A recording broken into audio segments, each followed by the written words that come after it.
So ito nga mga kabayan, merong video rito na isa nating kababayan umuwi sa Pilipinas. Nagbahagi po siya ng isang karanasan. At ayon po sa video caption na tama nga raw na hindi na po natin kailangan ng e-travel dahil hindi na raw po siya hinanapan. Ngunit merong isang kababayan natin na nakasabayan niya sa airport.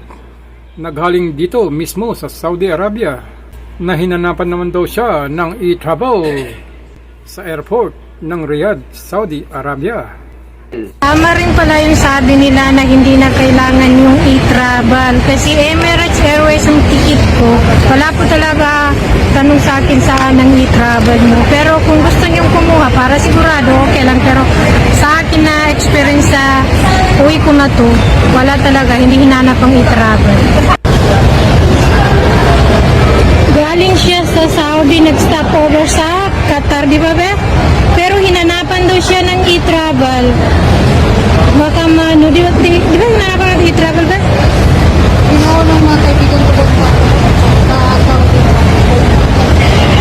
Sa akin kasi wala. Yan, boarding po. Mga kabayan, mahirap ang ganitong advisement. Pwede po makapahamak ng kapwa nating OFW. Inuulit po natin na still po na requirements ang e-travel papauwi ng bansang Pilipinas or papunta sa ibang bansa. Oo nga, inalis nga ang scanning ng QR code sa NAIA para sa nothing to declare. Pero po talaga ay required pa rin po tayong mag-registered sa e-travel. At kung wala ka namang kailangang i-declare ay hindi mo na kailangan i-scan ito sa costume. Pero inuulit po uli natin mga kabayan na required po tayong mag-registered ng e-travel pauwi ng Pilipinas at pabalik sa ibang bansa. Kapag hindi ka po nag-registered ay posible pong kayo ay maharang. Ang dahilan po kung bakit na ito ay hindi hinahanap sa immigration. Dahil kapag pag-scan ng passport nyo ay nakikita na sa immigration system kung may registration kayo or wala sa e-travel mga kabayan. Pero hindi po ibig sabihin pag hindi na po kayo hinanapan ng e-travel QR code ay hindi na po ito kailangan. Ulit ko po uli mga kabayan ng paulit-ulit na still po requirements ang e-travel registration. Mga walang idea at hindi marunong mag-register sa e-travel, ito po may 2-in-1 video tutorial step by step guide. Ito po ang gagawin nyong e-travel registration kapag uwi po kayo ng Pilipinas at babalik sa ibang bansa. Mga kabayan, pinag-isa ko na po ito sa isang video. Tingin po mga kabayan, pag uwi po kayo ng Pilipinas ay ganito lang po ang gagawin ninyo at babalik kayo sa ibang bansa. At ang e-travel registration ay 3 days po bago kayo umuwi ng Pilipinas or pabalik po kayo sa ibang bansa mga kabayan. Any days po or anong araw, basta sa loob ng 3 araw bago po ang flight natin. At kahit nasa airport po kayo ay pwede po tayong mag-register sa e-travel. Sa mga walang idea naman sa mga update ngayon, ito po mga kabayan, pinagsama ko na sa isang video ang latest tutorial ng e-travel registration kapag papawi ng Pilipinas at e-travel departure kapag pabalik po kayo sa ibang bansa. Di na po kayo malito at para di na kayo lumayo pa. At sa mga nagtatanong naman kung ano pa ang update sa e-travel, ito po mga kabayan, ituturo ko sa inyo ang pag-registered sa e-travel arrival card papauwi ng Pilipinas at kung paano gumawa ng account. Actually, marami na po tayong ginawang tutorial sa pag-register sa e-travel. Pero itong pre-request nyo ay latest para po makita po natin kung may pagbabago ba or wala. Pero so far mga kabayan, sa mga pauwi ng Pilipinas, pag-registered sa e-travel, e-arrival card, ay wala pa rin namang pagbabago mga kababayan. Pero sa e-travel departure card ay meron po. Let's start mga kabayan. So after nyo mapasok ang e-travel website ay ito ang lalabas. I-click nyo yan, click here to sign in. At dito naman guys, dahil nga gagawa tayo ng e-travel account, ay dyan kayo sa create account sa baba. Pero sa may mga account na, dyan kayo sa login at ilalagay nyo yung email address at password. Pero sa ating mga gagawa ng account or sa mga wala pa account, dito ka sa baba sa create account. At lalabas na ito. Ilalagay nyo na ang email address na gagamitin nyo sa paggawa ng account. Sa paggawa ng account guys sa e-travel ay dapat binabasa nyo ang mga note na nakalagay. Dahil minsan hindi nagpo-proceed ang email address na nilalagay nyo. Dahil minsan hindi rin nababasa ng makabayan natin OFW na posibleng nagamit na ang email address nyo sa paggawa ng e-travel account o kaya naman ay may problema. Kaya guys, lagi niyong babasahin ang mga note na lumalabas. So kung nagamit na ang email na nilalagay niyo, ay pwede naman kayo gumawa ng panibagong email address. Mag-research lang kayo kung paano gumawa ng panibagong email address. At so after nyo malagay ang email address na gagamitin nyo, ay i-click nyo yung continue. At magsisend sila sa inyo ng OTP. At para makapunta kayo sa email nyo na hindi nawawala ang site, dahil guys, kapag naback nyo yan, ay babalik yan sa simula. So, para hindi bumalik sa simula, ay i-click nyo yung back sa taas o tinatawag na tab. At kapag na-click nyo na ang tab, ay ito ang lalabas. So, pumunta na kayo sa inyong email at hindi yan mawawala. After nyo malagay ang OTP, i-click nyo yung continue. At lalabas ito. Gagawa na kayo guys ng inyong password ng 2 beses. At inuulit ko guys, lagi nyo basahin ang mga instructions. Dahil ang nakalagay dito ay dapat 12 letter or 12 character na may big letter, small letter, special sign at number. Basta aabuti ng 12 character. Dahil ang iba hindi makapag-proceed dahil hindi nagbabasa. So basahin nyo guys para maintindihan nyo at para magawa nyo ng tama. And after nyo malagay ang inyong password na ginawa nyo na dapat lagi nyo nililista, i-click nyo na yan, continue. Andito na tayo sa personal information. So ilalagay nyo na ang inyong picture at i-click nyo yung upload photo. Ang ilalagay ko na sample ay si Mr. Bean. Dahil nga guys, hindi na ako pwedeng gumawa ng panibagong account sa pangalan ko dahil dalawa na ang account ko sa e-travel. So after nyo malagay ang photo, dito na tayo sa Philippine passport. Dahil nga OFW tayo, ang pipili natin ay Philippine passport. Pero kung ang gamit nyo naman ay foreign passport, ay syempre pipiliin nyo ang foreign passport. Dahil nga madalas na tinuturo ko ay para sa mga OFW, ay dito tayo sa Philippine passport. Then ilalagay nyo lang inyong pangalan, middle name at last name. At dyan naman sa suffix, kung wala kayong suffix ay iwanan nyo yung naka-blank. Sa middle name naman, optional lang din yan. Kung wala kayong middle name, dahil minsan may mga tao na walang middle name, ay pwede nyo rin yan iwanang naka-blank. Wala naman ding problema. Then ilalagay nyo ngayon ang inyong kasarian, birth date, mobile number, citizenship at country of birth. At ang inyong passport number. At ilalagay nyo ang passport issued authority. Kung sa Pilipinas, ang ilalagay nyo ay Philippines. At ang inyong passport issued date. Then, dito naman sa occupation sa mga nagtatrabaho sa labas, ay pwede nyo piliing professional. At sa mga nagtatrabaho naman sa bahay, ay may pipilian dyan o pipiliing domestic helper. And after that, click next. At dito naman sa permanent country of residence, country, Philippines, at ilalagay nyo yung province, municipality, barangay, at house number. Kung wala naman kayong house or street number, ilagay nyo lang 0000. At dyan naman sa address line 2, iwanan nyo lang yung naka-blank. And after that, click next. At nandito na tayo sa onboarding summary. Review nyo lang at kapag tama naman ang lahat, scroll nyo and click submit. At dito naman, hayaan nyo lang yung for me at ang air. At dahil nga pauwi tayo sa Pilipinas, ang pipiliin dyan is arrival entering the Philippines. Pero kung ang i-register nyo ay e-travel departure card papunta sa ibang bansa o pabalik sa ibang bansa, ay ang pipiliin nyo is departure leaving the Philippines.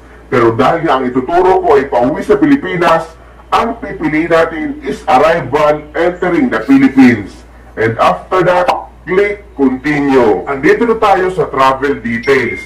Sa purpose of travel, ang ilalagay nyo is OFW kung isa kayong OFW. Kahit na pauwi kayo for good na, ang ilalagay nyo dyan ay OFW. Pero kung mga Pilipinong nagturista lang sa ibang bansa at pabalik sa Pilipinas, ang ilalagay nyo is returning resident.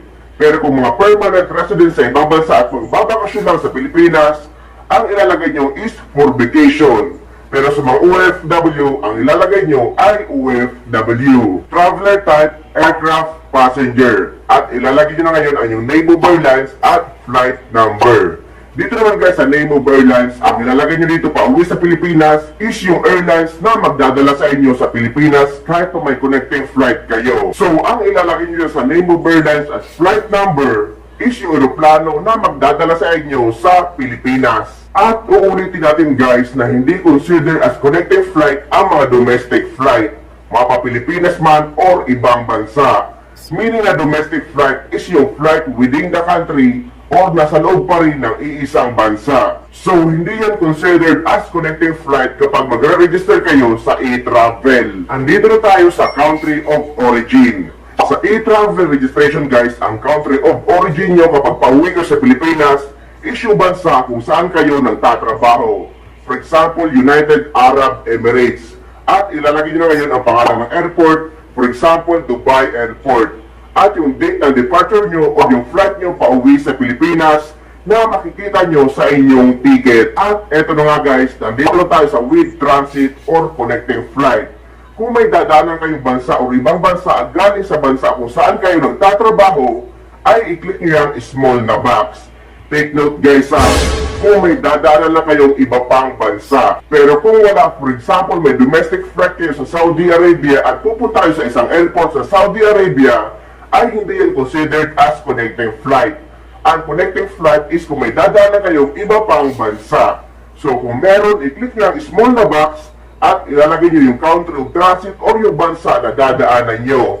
At yung pangalan ng airport at yung date of transit or pagdaan nyo sa bansang yon. Ngunit kung wala naman kayong connecting flight, ay huwag nyo ang i-click na small na box.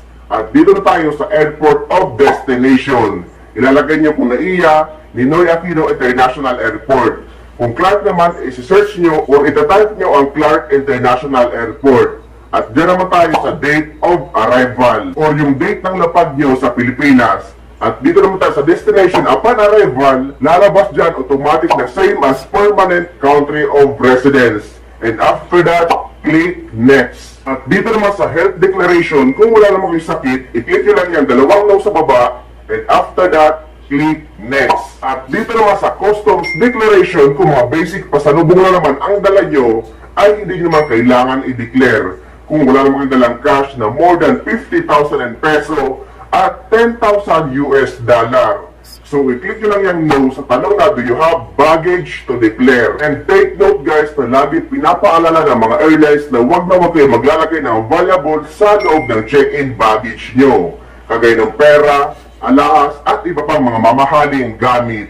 Dapat lahat ng yan ay nasa hand carry baggage. Dahil kapag nilagay nyo yan sa check-in baggage, ay pwede yang mawala or pwede yang nakawin. At dito na tayo sa other details. Kung may kasama ko dyan guys, ilalagay nyo kung ilan ang kasama nyo. Pero kung wala, iwan nyo lang yang 00. Diyan naman sa number of check-in baggage, kung dalawa, ilalagay nyo ay 2. At dito naman sa hand carry, kung isa, ilalagay nyo ay 1. At dito naman, first time visiting Philippines, click no. And after that, click next. At dito naman, pipirmahan nyo gamit ang daliri nyo. Pero kung nagpagawa lang kayo ng e-travel account sa iba, ay gagayahin lang nila ang pirma nyo gamit ang daliri nila. And after that, click next. Dito naman guys, sa family member, kung wala naman kung kasama mag-travel, i-click nyo lang yang next. At dito naman, i-click nyo lang yang yes.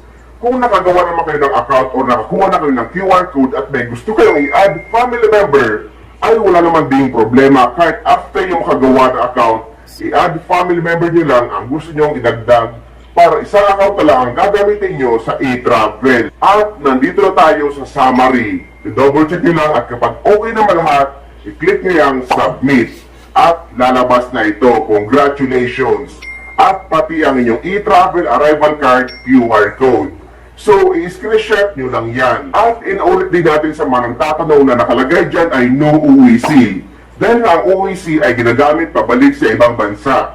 hindi pa uwi sa Pilipinas, kaya no OEC ang nakalagay dyan.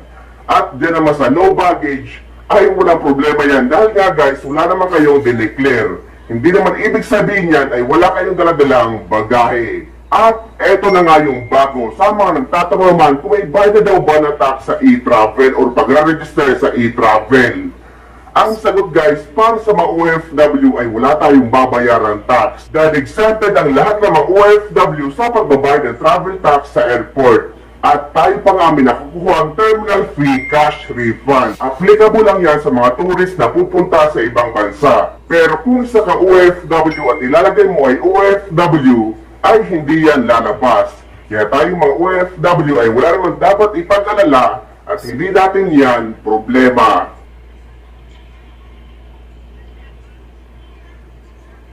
So dahil meron na tayong nagawang e-travel arrival card registration update, eto naman guys ay e-travel departure card kapag papunta o pabalik kayo sa ibang bansa.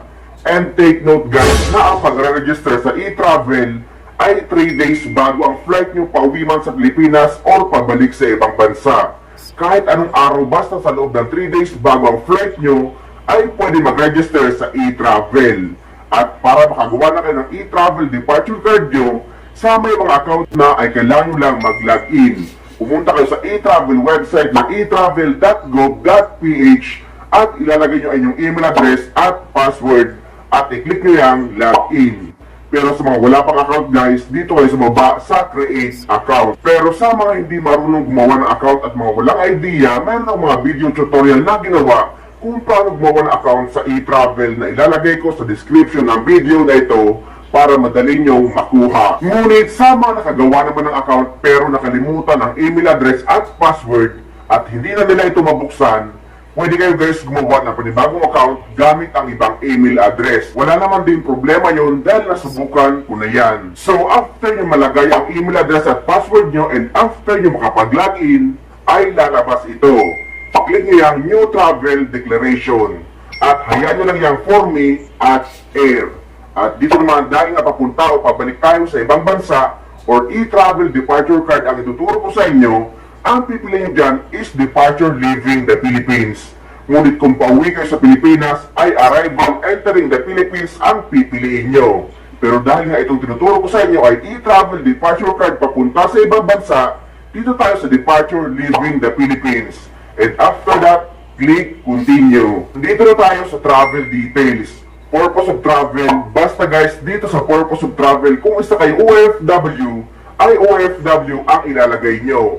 Huwag niyong intindihin yung bago daw sa e-travel na tax na babayaran, yung TIESA e-travel tax. Dahil guys, hindi natin problema yan dahil ang mga OFW ay exempted sa pagbabayad ng travel tax. So basta OFW kayo ay OFW ang ilalagay nyo. Ang mga kailangan lang magbayad ng travel tax ay ang mga turista o mga magbabakasyon sa ibang bansa. At kapag OFW ang nilagay nyo ay hindi yan lalabas na TIESA e-travel tax. Dahil nga hindi yan para sa atin. Dito naman guys sa OEC, dahil nga dami account ang gamit ko sa pagturo sa inyo, ay no OEC font ang nakalagay dyan. Pero dapat sa ating mga OFW ay nakalagay dyan ay kulay green at makikita ang OEC information nyo. Pero may mga cases na kahit may OEC kayo ay ganyan pa rin ang lumalabas. Wala naman din problema yan guys, basta hawak nyo ang inyong printed OEC na ipapakita nyo sa immigration. Pero hindi naman madalas dahil dapat nakalagay dyan ang OEC information nyo. Then dito sa traveler type, aircraft passenger. At ilalagay nyo ang airline's name at flight number. Sa airlines naman guys, kapag papunta kayo sa ibang bansa at may connecting flight kayo bago ang bansa na pinagtatrabahuan nyo, ang ilalagay nyong airlines ay yung mga galing sa Pilipinas. Ngunit kung pauwi naman kayo sa Pilipinas galing sa ibang bansa, kung may connecting flight kayo, ang ilalagay nyong airlines ay magdadala sa inyo sa Pilipinas. Basta guys, yung airlines na lalapag sa Pilipinas or aalis sa Pilipinas. But take note guys, hindi dito kasama yung mga airlines na galing sa mga probinsya o tinatawag na domestic flight. Hindi kasama ang domestic flight sa e-travel registration, mapa-Pilipinas man or ibang bansa. Meaning na domestic flight guys is yung flight within the country or nasa loob ng iisang bansa.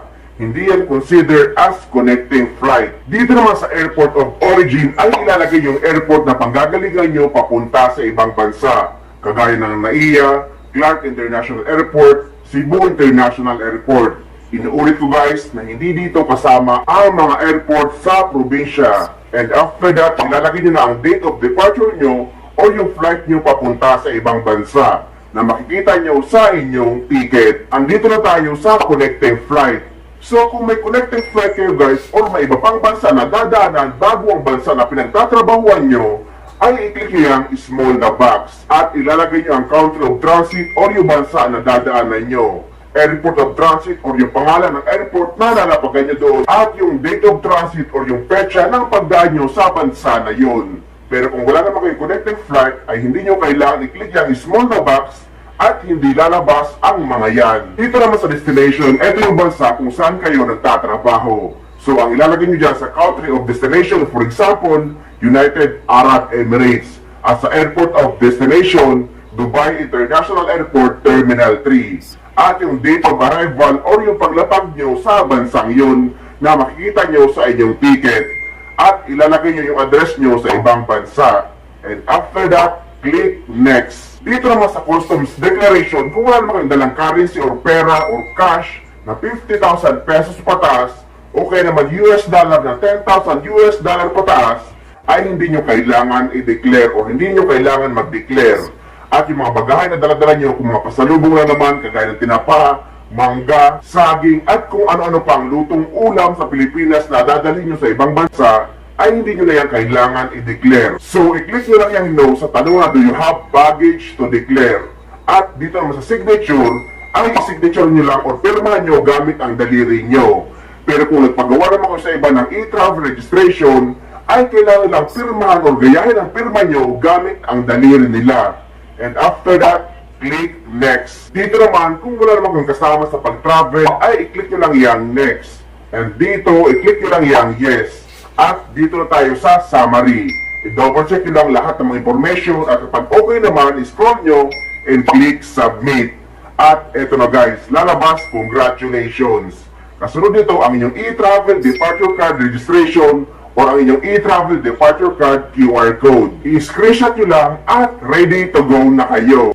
So ayun guys, sana may nakuha kayong idea at sana nakatulong ang video na ito sa inyo.